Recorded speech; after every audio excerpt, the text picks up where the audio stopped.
Welcome to Boomerang TV on our second episode of Get to Know Your Celebrity.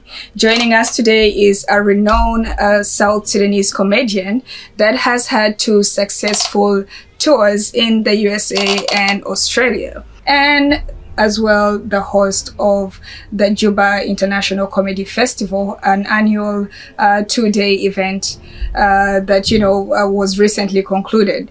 I don't know if you know about him, but we would also like to get to know the little details that we don't get to see in his shows, we don't get to see in his videos, and a lot more. My name is Susie Anywat Williams. Ladies and gentlemen, welcome Akau Jambo, aka AK Dance. Welcome to Boomerang TV. That's a long one name.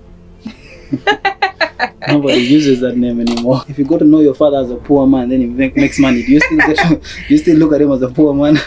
But then you tell the story of my father used to be poor. Yeah. So it's always the background story. Makes sense. So we just want to get to know you intimately. Who is Akau Jambo? What's your origin story? Akau Jambo is a South Sudanese stand-up comedian. From Rumbek. My mom is from Rumbek. My dad is from Rumbek. My mom is from Bor, and I was born in Kenya, Kakuma refugee camp. Then I started my school in Nairobi, also, and then I grew up most of my life in Kampala. That's where I started doing stand-up comedy. So it's pretty basic stuff. Just you can get to know me on one date. That's how simple it is for me. One date is all gone. Okay. Yeah. And how did you end up being a comedian? Like, was this a childhood dream that you had, or one day you just woke up and realized, oh, I think I'm pretty funny and I should take this up as a career? No, it wasn't a childhood dream, but I was in a clique group that was always about banter and making people laugh and talking about people and all of that. So I think that's where the whole thing started. I give everything a try. I was 19 years old then. I had nothing to do. Just joined the university. A lot of time in my hands. So I went, tried it out, and got mentored properly. And boom, before I realized, I started seeing a career out of this. And then this is where I am right now. Is there someone in your family that you perhaps think is funnier than you, like that you get your sense of humor from? My brothers were actually way funnier when we were kids. I was just a stubborn one, but my brothers were way funny. Even talking to them right now, they are funny. But it's like that funny home funny, that funny Dinka language funny, that stories in the village type of funny. But professionally, it's one thing to tell a funny story, and it's another thing to tell a joke. So now the skill of now turning a funny story or any story into a joke, I would say it's definitely me in the family. Yeah. So how did it feel to have had all these 2 successful tours, the one you had last year in the US and the one you had earlier this year? It's not coincidental. All the things, some people might think that some of the things I'm getting to do right now are just happening out of the blue. I am very intentional about my career and what I want to do. I set out goals. In my phone, I have a notebook that I wrote, in my notepad. I wrote it a few years ago. I think it should be around 2019, where I wrote down a couple of shows that I want to do and some places I want to go to in the world. I say Mandela International Comedy Festival. I've always wanted to do this in my whole career and everything. Through all these other ways to figure out you want this, there are different ways to get it and different ways to tour. So I do a lot of research and learn a lot of things about my career and everything. So my first attempt to go to Australia was actually in 2020, and I was blocked by COVID, but I was on my way. I got everything. I was ready to roll. But maybe to answer your question, how do you keep up with this whole thing? For every craft, there's a point where you marry your 2 personalities, the person that you are and then the stand-up comedian that you are.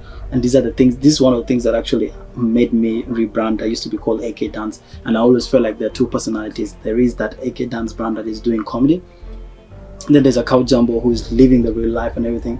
And Akau Jambo's life was more original. I was living I was being me. I was broke. I was struggling. I was having issues that were disturbing me and everything. Then the AK Dance thing looked like a different personality. For some reason, he's very okay. Everyone thinks he's fine and everything. Fine. And it didn't look so good for me. I felt like I was living 2 different lives. So I said, I need to come back as one person. and then I just rebranded and I became that same person. I married my 2 personalities. So when I'm thinking as a comedian. I'm not thinking as anyone else as a comedian, and then here I go and think as another person. I'm just one personality, and it's easy for me to write because I write from my life. I write from the things I go through. The way you look at that bag is not the same way I look at that bag. Mm-hmm. When you look at the bag on the table, you only look at it there. I look at how did it get to the table, who brought it, who's all the people around here who could have a bag like that, and that's how I start writing. That's where my jokes are. So when you start doing this and it's with experience and everything, your 2 personalities marry each other. They become one personality. Then you become more developmental and everything. So that's how songwriters actually make songs. How is it that comedians, apparently you guys have something called a good audience and a bad audience. Yes. So to you personally, as a stand-up comedian, what defines a good audience and a bad audience?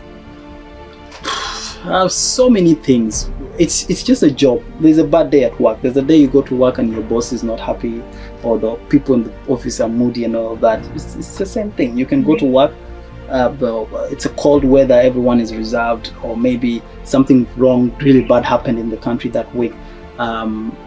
Those things define the audience and all of that. I remember a few years ago when Mose Radio passed on in Uganda. It passed on the morning where there was a comedy show in the evening, and they decided to go on with the comedy show and give out the proceeds to his family. Mm-hmm. I remember some people coming for the show, and you could tell that it was a struggle to crack a joke. It's not your fault, it's not their fault, it's just a bad day. The country is not okay, the country is not happy. Yeah. So those things define what the audience will come like most of the times. So you just have to go and figure it out, and the more you get the experience, the more you deal with different audiences and all of that, you will learn to maneuver your way around different audiences. Don't fight it. If it's a bad audience, let it go. If it's a low energy, sometimes we have comedians that have high energy, they come in, raise the energy. Mm-hmm. We have people low energy, they can balance it out and everything. It just varies on different rounds. Away from the professional life and what you do, yeah, I know there are so many girls out there wondering, like, is Akau Jambo dating? Is there a girlfriend or a wife? Perhaps you could be married for all we know. It's so hard to date a comedian. Like, they think everything is a joke. They never take anything serious. You could be mad at him, and he's like, he cracks a joke out of that. Obviously, you've had a relationship before. So what is it like? I'm just a child. None of these things. What is it like? What is it like dating a comedian from a comedian's perspective? I've never dated a comedian. From your perspective? From my perspective, I think it's not even only comedians. Everyone, like, people use jokes to escape situations. So everyone uses it. So if a comedian uses it as a weapon, that doesn't make it really hard for them to be. And the thing is, if someone makes everything a joke and you're still with them, they're not the problem. You like the person. You probably want to be with that person, and the jokes make you laugh when you're angry. So it's probably never their fault. It's just. Do you have a celebrity crush? A celebrity crush? This is Juba. You don't crush on people's daughters. They will, okay, outside Juba. They'll bring for you a bill. Outside Juba. Let me see. Funny thing, I'm not really into relationships. That would be a lie. No. You put that word in my mouth. I don't know why you did that. I'm not really moved by the celebrity status. I have met so many famous people, and I'm not really moved in that sense. Let me see. But who will be my crush?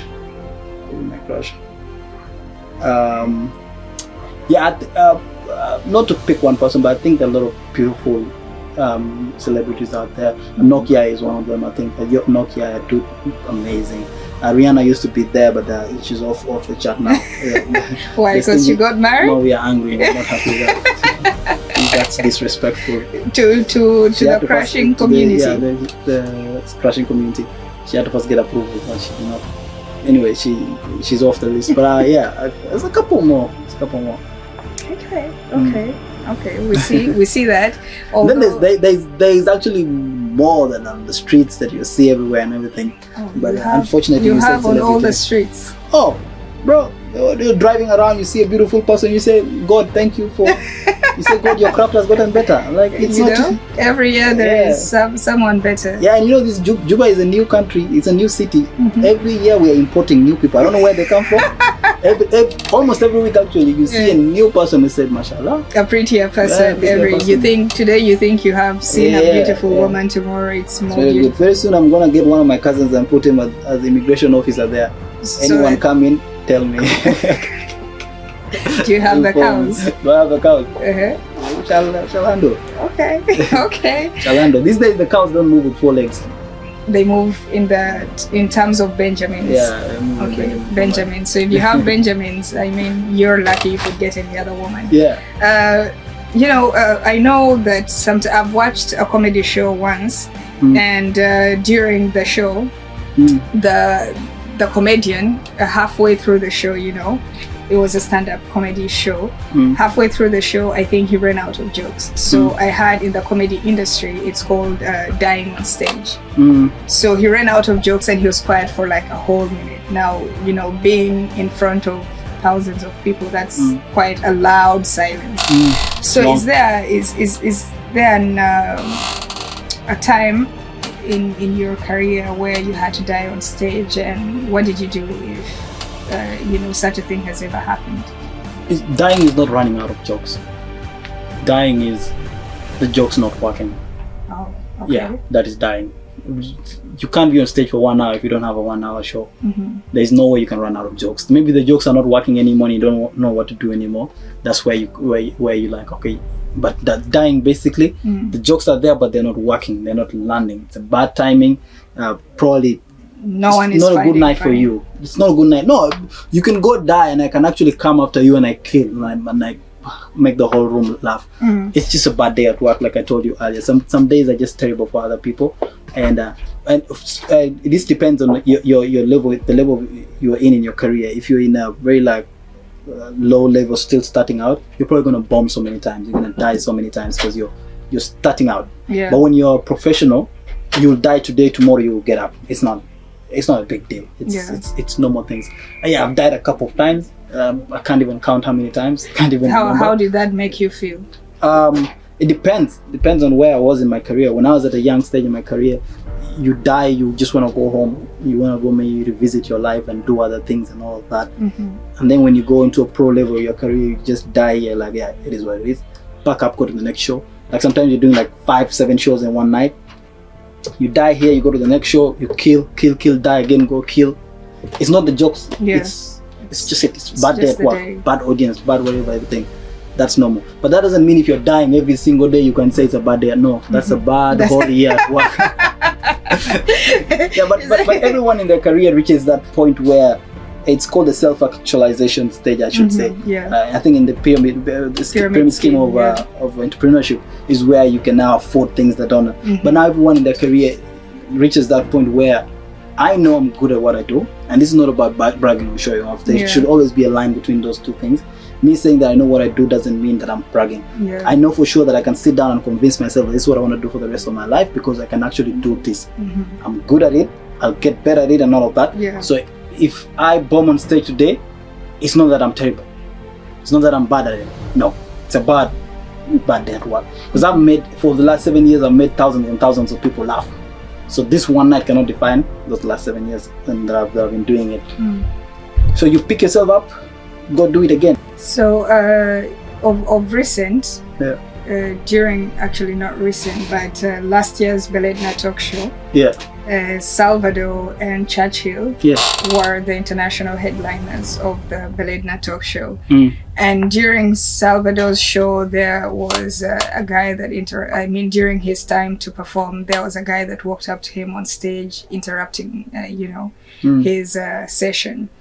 Has this ever happened to you? Like, has a person ever walked to you mid-performance, interrupted you or whatever, or like taken the mic off? And if it did, how do you handle such people in your audiences?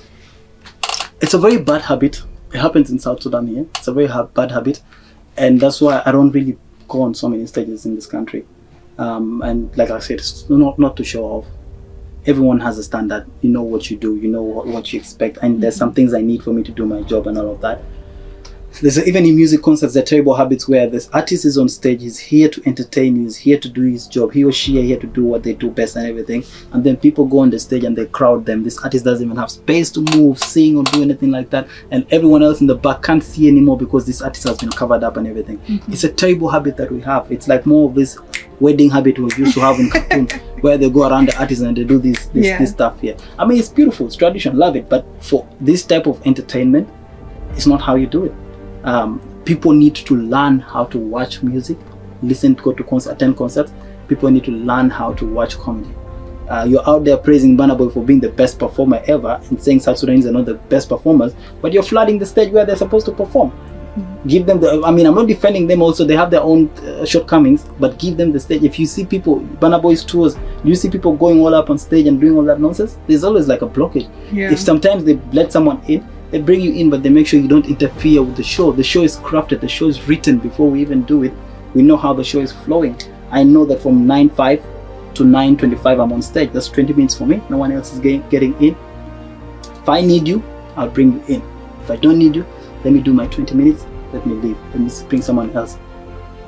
So people really need to learn how to watch shows. When I was hosting the comedy festival, I said the ground rules before I started the show. It's stand-up comedy. You speak when you're spoken to. Don't respond because I'm telling jokes and you're responding now. It's not gonna work. You're destroying the show for everyone else. Don't come up here and try to be funny and everything. It's not your job. It hasn't really happened to me before because I grew up doing my stand-up career. Grew in a country where they knew the craft. They respected the craft. That is the same country Salvador started his career. Same shows I would go to. People understood the craft.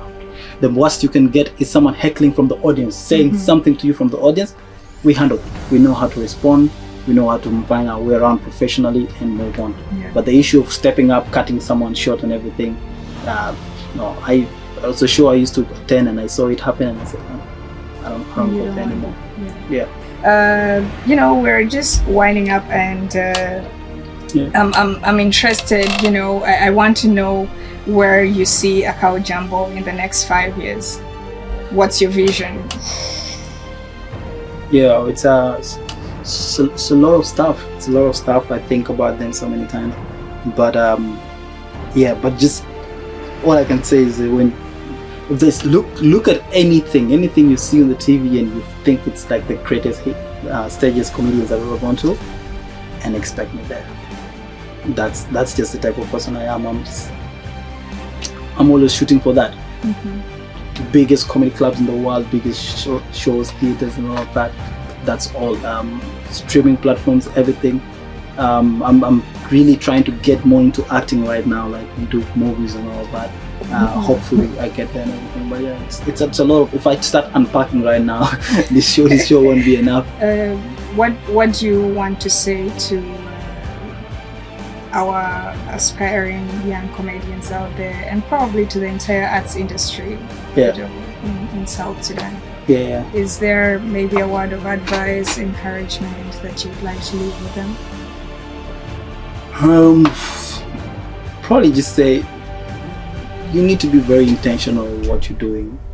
Don't move with the wave. Don't move with the street. This is what's happening. We sing like this now.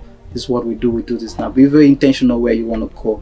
Make a list of people that inspire you, how you want to do it, and learn more about them. This thing does not just come like that. I don't know how to explain this to you, but it doesn't just come like that. You have to work towards a certain direction and you start achieving those things.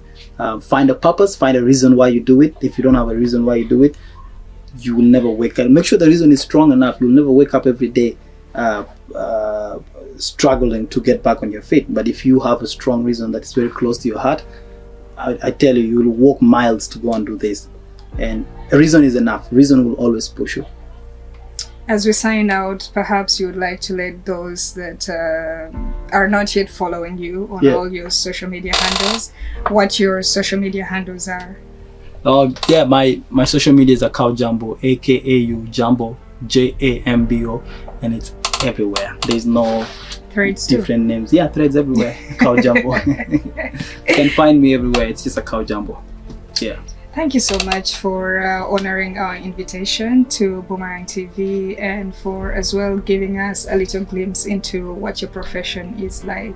Thank you. Appreciate your time. Thank you for having me. And if you're watching there, please don't let these shits make you feel like I'm being all big. I have an eye defection, and this thing is just killing my eyes. So that's why I had to cover my eyes. But I'm very don't. I'm not drunk. I'm not high. I'm really. You can ask me my last name now, and I'll answer you in 1 second. Give it a try. Jambo Pondak. Get out of here. Thank you so much to Akau Jambo for joining us today. My name is Susie Anwat, and this has been the second episode of Get to Know Your Celebrity right here at Boomerang TV. Don't forget to follow all our social media handles. That's on Facebook, Boomerang TV, Boomer Creatives on Twitter, and Boomerang Creatives, Boomerang Creatives / Boomerang TV on Instagram. Until next time, bye for now.